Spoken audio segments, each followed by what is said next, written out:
చంద్రబాబు నీచాతి నీచమైన బుద్ధి మరొకసారి బయటపడింది. వృద్ధులకు వృద్ధాప్య పింఛన్ నేనే పెంచినాను గొప్పగా చెప్పుకొని చంద్రబాబు నాయుడు ఈరోజు వాళ్ళ పొట్టలపైన తన్నే విధంగా నిమ్మగడ్డను అడ్డం పెట్టుకొని ఈసీ ద్వారా వాళ్ళకు వృద్ధాప్య పింఛన్ రాకుండా అడ్డుకున్న దౌర్భాగ్యుడు చంద్రబాబు. ఈరోజు చంద్రబాబు నాయుడు చేసిన ఈ నీచాతి నీచమైన పని వల్ల ఎంతమంది వృద్ధుల ఉసురు తగులుతుందో ఫ్యూచర్లో తెలుస్తుంది. ఈ కనీసం వాళ్ళకి నోటి దగ్గరకు వచ్చే మెడిసిన్స్ని, నోటి దగ్గరకు వచ్చే తిండిని ఎత్తగొట్టిన దౌర్భాగ్యం చంద్రబాబు.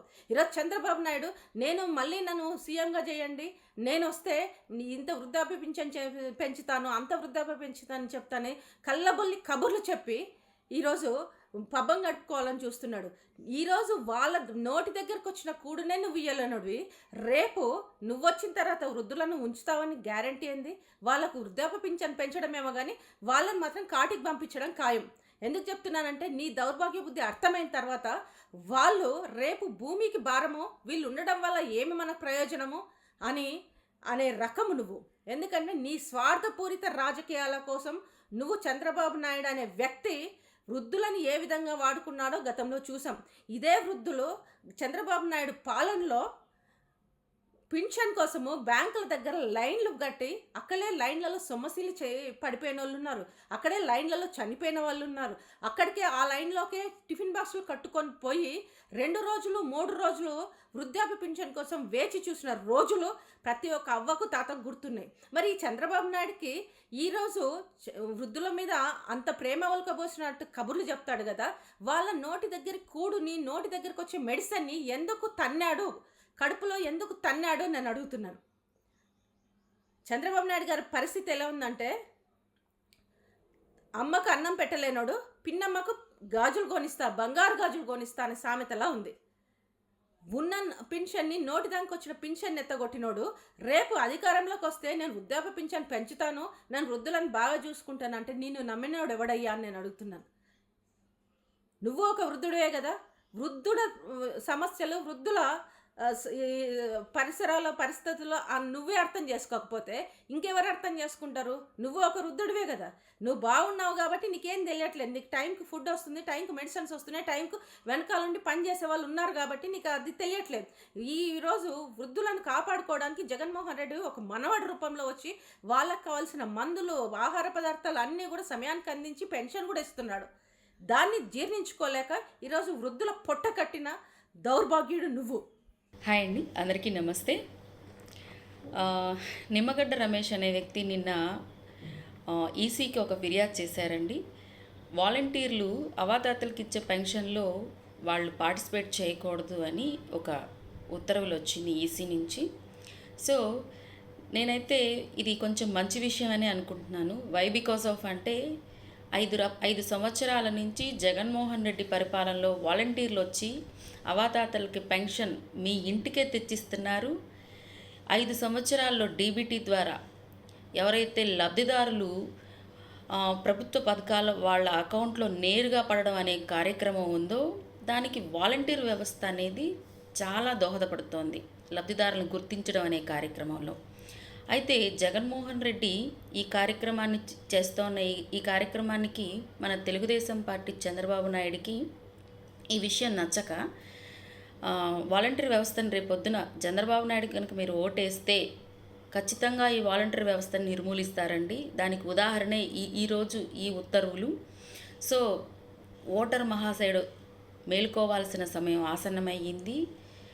జగన్మోహన్ రెడ్డికి ఓటేస్తే అవాతాతలకు పెన్షన్ నేరుగా మీ ఇంటికి వస్తుంది వాలంటీర్ ద్వారా. పథకాల యొక్క లబ్ధిదారులు మీరు ఎక్కడికి వెళ్ళి మీరు నమోదు చేసుకోవాల్సిన అవసరం లేకుండా వాలంటీర్ వ్యవస్థ మీ ఇంటికే వచ్చి లబ్ధిదారులను గుర్తిస్తుంది. అదే చంద్రబాబు నాయుడుకి ఓటేస్తే మీరు ఎలాంటి పెన్షన్ మీ ఇంటికి రాదు, మీరే వెళ్ళి క్యూ లైన్లో ఎండలో నిలబడి పెన్షన్ తెచ్చుకోవాలి. ఓటర్ మహాశయుడు ఆలోచించుకోండి. ఇంటికి తెచ్చిచ్చే జగన్మోహన్ రెడ్డి కావాలా, క్యూలో నిలబడే చంద్రబాబు నాయుడు కావాలా? ఆలోచించండి. Thank you. అవ్వాతాతల యొక్క అవస్థలు తన పాదయాత్రలో చూసిన జగనన్న వాళ్ళకి ఏ ఇబ్బంది కలగకూడదని మొదటి తారీఖునే వాళ్ళ ఇంటికే వెళ్ళి పెన్షన్ ఇచ్చేట్టుగా వాలంటీర్ వ్యవస్థను తీసుకురావటం మనం అందరం చూసాం. ఎంతో ఆనందపడ్డాం. ఈ 5 ఏళ్ళు అవ్వాతాతలు ఎంతో ఆనందించారు, జగనన్నను ఆశీర్వదించారు. ఈ యొక్క పేదల ఆనందాన్ని భరించలేని తట్టుకోలేని పెత్తందారుడైన రాక్షసుడైన చంద్రబాబు తన షాడో నిమ్మగడ్డ ద్వారా ఈసీకి ఫిర్యాదు చేసి రేపటి నుంచి వాలంటీర్ల ద్వారా 1వ తారీఖున అవతాతలకు పెన్షన్ అందకూడదనే ఒక నోటీస్ని అయితే తీసుకురావటం మనం చూసాం. ఇంతటి నీచకరమైన అమానుషకరమైన చర్యని మేమంతా ఖండిస్తూ ఉన్నాము. నీ పెత్తందారితనాన్ని, పేదల పట్ల నీకున్న ఏమాత్రం లేని ప్రేమ లేనితనాన్ని ప్రజలందరూ చూస్తూ ఉన్నారు. ముఖ్యంగా అవ్వాతాతలు నీ పాలనలో ఎంత ఇబ్బంది పడ్డారు చంద్రబాబు. ప్రతిరోజు ఆఫీస్ చుట్టూ తిరిగి పెన్షన్ల కోసం ప్రాణాలు పోగొట్టుకున్న వాళ్ళు కూడా ఉన్నారు. అటువంటి బాధ ఏ అవ్వాతాత పడకూడదని జగనన్న ఇంత అద్భుతమైన ఆలోచన చేస్తే ఈరోజు ఆ ఆలోచన నువ్వు నీ రాక్షసత్వానికి, నీ రాక్షస క్రియకి పని చెప్పి వాలంటీర్ వ్యవస్థని ద్వారా అవ్వతాతలకి పెన్షన్ రాకూడదనే కార్యక్రమాన్ని నువ్వు ఏదైతే చేసావో ప్రజలు ఖచ్చితంగా గుర్తుపెట్టుకుంటారు. రేపటి నుంచి పెన్షన్ చేతికి అందక ఇబ్బంది పడే ప్రతి అవ్వ తాత నీకు రేపు ఎలక్షన్లో గట్టిగా బుద్ధి చెప్పి నువ్వు ఇంకోసారి ఎప్పుడు ఇటువంటి నీచమైన కార్యాలు చేయకుండా నీకు తగిన బుద్ధి చెప్తారు. అవ్వతాతల పక్షాన్ని నిల్చున్న జగనన్న మాత్రం ఖచ్చితంగా దేవుడు మంచి చేసి మరెంతో మంచి కార్యాలు చేయడానికి జగనన్నని ఖచ్చితంగా గెలిపించి తీరుతారు.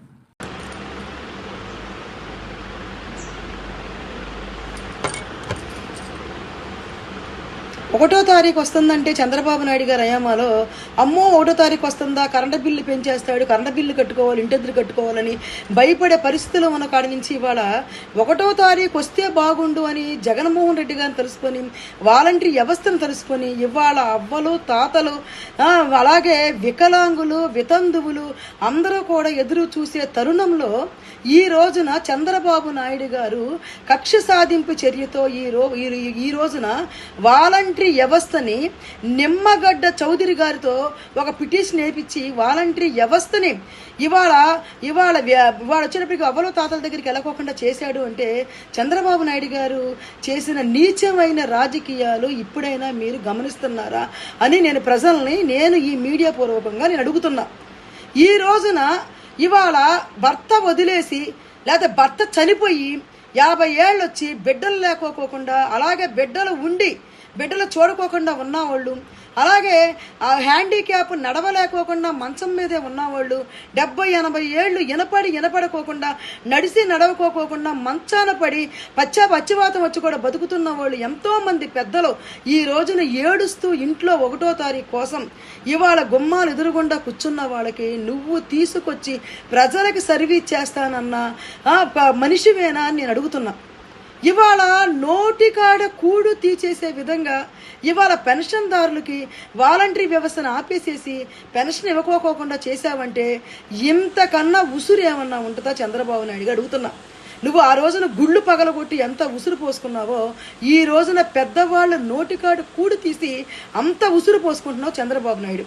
నువ్వు గమనిస్తే నీకు మళ్ళీ మేము పసుపు కుంకుమ రూపంలో ఓట్లు కొంటాను డబ్బులు ఇవ్వటానికి వెళ్ళట్లా మా వాలంటీర్స్. కేవలం ఇవాళ 5 సంవత్సరాల బట్టి ఇవాళ పెన్షన్దారులకి నిద్రపోయిన వాళ్ళని లేపి పెన్షన్ చేతిలో పెట్టే విధంగా మేము ఈలోపు వాలంటరీ వ్యవస్థ పెద్దవాళ్ళకి ఆసరాగా ఈ రోజున ఉందంటే వాళ్ళ నోటుకాడ కూడు తీస్తున్నామంటే నీకైనా నీచమైన వాడు ప్రపంచంలో ఉన్నాను అడుగుతున్నా. నువ్వు ఇంకా ప్రజలకు ఏ సేవ చేద్దామని వచ్చావు. నేను వాలంటరీ వ్యవస్థను ఉంచుతాను గెలిస్తే అన్న మనిషివేనా నువ్వు మనిషివేనా అంటున్నా. నీకు కేవలం అధికారం చేపట్టాలన్న ఉద్దేశం తప్పనిచ్చి ప్రజలు ఏమైపోయినా పర్వాలేదా ఈ 2 నెలల్లో ఈ పెద్దవాళ్ళని ఈ పెన్షన్దారుని మొత్తం తీసుకొని వెళ్ళి నీ ఇంట్లో పెట్టుకోవయ్యా. నీకు అంత ప్రేమ ఉన్నప్పుడు ఇంట్లో పెట్టుకొని నువ్వు పోషించు, అప్పుడు నిన్ను నమ్ముతారు. ఇవాళ ప్రభుత్వం జగన్మోహన్ రెడ్డి గారు గత 5 సంవత్సరాలు బట్టి ఇచ్చే పెన్షన్ని మా వాళ్ళని వెళ్ళకోకుండా చేసావంటే నువ్వు నిమ్మగడ్డ చౌదరి గారిని పక్కన పెట్టుకొని నీకు ఇష్టం వచ్చినట్టు నువ్వు చేస్తున్నావంటే చంద్రబాబు నాయుడు గారు తప్పకోకుండా మీకు ఇవాళ ఉన్న ప్రతి ఒక్కళ్ళ ప్రజల ఉసురు తగులుద్ది. ఇవాళ కేవలం మాకు ఉన్న వాళ్ళకి లేని పెత్తనదారులకి లేని వాళ్ళకి జరిగే ఈ సమరంలో మేము తప్పకోకుండా కూడా ప్రజలు మమ్మల్ని ఆదరిస్తారు. ఎందుకంటే మేము ప్రజల మనుషులము కాబట్టే మేము వాలంటరీ వ్యవస్థను పెట్టి, నువ్వు గమనిస్తే నీకు ఏదో పెన్షన్ ఇస్తున్నావంటే ఏదో ఆడతా పాడతా తిరిగే వాళ్ళకి కాదయ్యా పెన్షన్ ఇచ్చేది జగన్మోహన్ రెడ్డి గారు. ఇవాళ ఒక హ్యాండిక్యాప్, కాళ్ళు చేతులు లేనోళ్ళు, మోగోళ్ళు, గుడ్డివాళ్ళు, అలాగే 70 ఏళ్ళు వచ్చి రోగంతో షుగర్ వచ్చి బీపీ వచ్చి కనీసం మంచం మీద నుంచి లెగిసెళ్ళి డబ్బులు తెచ్చుకోలేని వాళ్ళకి కూడా మేము పెన్షన్ ఇస్తున్నాం. వాళ్ళకి ఫస్ట్ తారీఖు వస్తే ఇంటిది కట్టుకోవాల్సిన అవసరాలు ఉంటాయి, ట్యాబ్లెట్స్ తెచ్చుకోవాల్సిన అవసరాలు ఉంటాయి, అలాగే ఇంట్లో సరుకులు తెచ్చుకోవాల్సిన అవసరాలు ఉంటాయి, పాల ప్యాకెట్ తెచ్చుకోవాల్సిన అవసరం ఉంటుంది. ఇవాళ అలాంటి వాళ్ళ నోటి కాడ కూడు నువ్వు కొట్టి ఈ రోజున ఏదో ఆనందాన్ని పొందుతున్నాను అనుకుంటున్నావంటే ఈ ఆనందాన్ని నువ్వు పొందటం కాదు, నువ్వు వాళ్ళ ఉసురు పోసుకుంటున్నావు. తప్పకోకుండా ప్రజలు గమనిస్తున్నారు. అరచేతితో ఆకాశాన్ని ఆపలేవు, అరచేతితో సముద్రాన్ని ఆపలేవు. నువ్వు ఇవాళ నువ్వు చేసే నీచమైన రాజకీయాలు, నువ్వు వాలంటరీ వ్యవస్థను ఆపగలుగుతావు, కానీ అదే వాలంటరీ వ్యవస్థ ఈ రోజున ఎన్ని సంవత్సరాలు ఇచ్చిన పెన్షన్ని కృతజ్ఞతగా ఈ రోజు పెన్షన్దారులందరూ కూడా కళ్ళు లేకపోయినా, గుడ్డి వాళ్ళైనా, నడవపోయినా కూడా తప్పకోకుండా బూతుల దగ్గరకు వచ్చి జగన్మోహన్ రెడ్డి గారిని నా బిడ్డగా, లేకపోతే నా కొడుకుగా, నా తమ్ముడుగా భావించి ప్రతి ఒక్కళ్ళు ఓటేస్తారని నేను తప్పకోకుండా బల్ల గుద్ది చెప్తున్నాను. దయచేసి మీరు దీన్ని గమనించండి. ప్రజలు వీళ్ళ మొహం మీద కొట్టినట్టుగా, చంద్రబాబు నాయుడు గారి మొహం మీద కొట్టినట్టుగా ప్రతి ఒక్కళ్ళు కూడా ఓటుతో ఆయన మొహం మీద కొట్టి జగన్మోహన్ రెడ్డి గారికి ఓటేసి మన సత్తా ఏంటి, మన వ్యవస్థ ఏంటి, మనం ఇచ్చిన పథకాలేంటి అనేది ఆయన కళ్ళు తిరిగి కింద పడిపోయి మళ్ళీ ఆంధ్రప్రదేశ్లో అడుగు పెడతానికి భయం వచ్చేసి పోసుకునే విధంగా చంద్రబాబు నాయుడు గారికి బుద్ధి చెప్పాలని చెప్పి తెలియపరుచుకుంటూ ప్రతి ఒక్క లబ్ధిదారులందరూ కూడా దయచేసి ఈ చంద్రబాబు నాయుడు నాటకాలకి మీరు ఎప్పుడు కూడా మీరు నమ్మొద్దని చెప్పేసి, వాలంటరీ వ్యవస్థ లేకపోయినా కూడా మీరు ఈ 2 నెలలు నువ్వు ఒక బిడ్డగా, ఒక మేనమామగా, ఒక కొడుకుగా ఆయన ఆశీర్వదించి రేపొద్దున ఓటుల రూపంలో చంద్రబాబు నాయుడు గారిని తరిమి కొట్టాలని చెప్పేసి నేను మీ బిడ్డగా నేను తెలియపరుచుకుంటున్నాను.